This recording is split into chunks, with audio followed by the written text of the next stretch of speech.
What everyone believes about the worst stock market crash in history is wrong. October 1929 gets the infamy, but October 19, 1987 was far more catastrophic, and the real story is way more disturbing. Imagine the New York Stock Exchange losing 22% of its value in a single day, twice as bad as Black Thursday in 1929. Trading systems completely frozen, brokers screaming into dead phone lines, the Dow Jones falling so fast that the ticker couldn't keep up. Even the people who created this mess, the programmers, the traders, the regulators, couldn't explain what was happening. The official story blames program trading and investor panic. That explanation is convenient. It's also misleading, because the real trigger wasn't human fear or greed. It was computers making decisions faster than any human could intervene.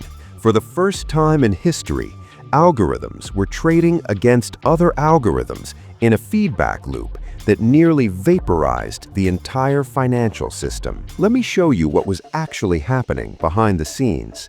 While everyone focused on portfolio insurance as a safety net, Wall Street had created a ticking bomb. Investment banks were using brand new computer programs called dynamic hedging that automatically sold stocks when prices dropped. It's like giving 1,000 people flamethrowers and programming them to spray fire whenever they see smoke. When one computer started selling, it triggered price drops. Those drops triggered other computers to sell. Within minutes, you had a cascade that no human could stop, because humans weren't in control anymore.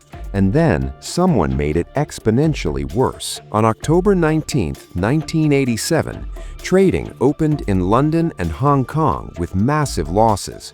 By 9:30 a.m. in New York, the computers were already executing sell orders. Within the first hour, the Dow dropped 200 points. By noon, it was down 300. But here's the terrifying part. The systems that were supposed to process trades couldn't handle the volume. Orders were delayed by hours. People were selling stocks at prices they thought were current, but by the time the trade executed, prices had collapsed another 10%. $500 billion of wealth evaporated in 6 hours. Retirement accounts decimated. Investors had no idea what they actually owned or what it was worth. This is when the chairman of the New York Stock Exchange grabbed the phone and called the White House. For 15 minutes on that Monday afternoon, they debated closing the markets entirely, something that had never been done outside of wartime. And the decision made in this moment set a precedent that we're still living with. The government would intervene to stop financial collapse, no matter the cost. But here's what still affects you today. This event is why the Federal Reserve now treats the stock market as too big to fail.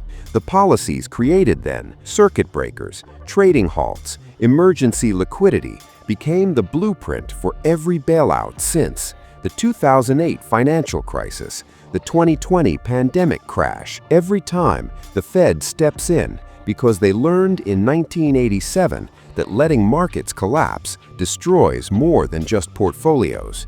And the people who caused it, the programmers who built those trading algorithms, got promotions. High-frequency trading became an industry worth billions. Meanwhile, ordinary investors watched their life savings vanish and were told it was just market volatility. Financial crises aren't accidents, they're patterns. We build systems designed to extract maximum profit in good times, then act shocked when they catastrophically fail in bad times.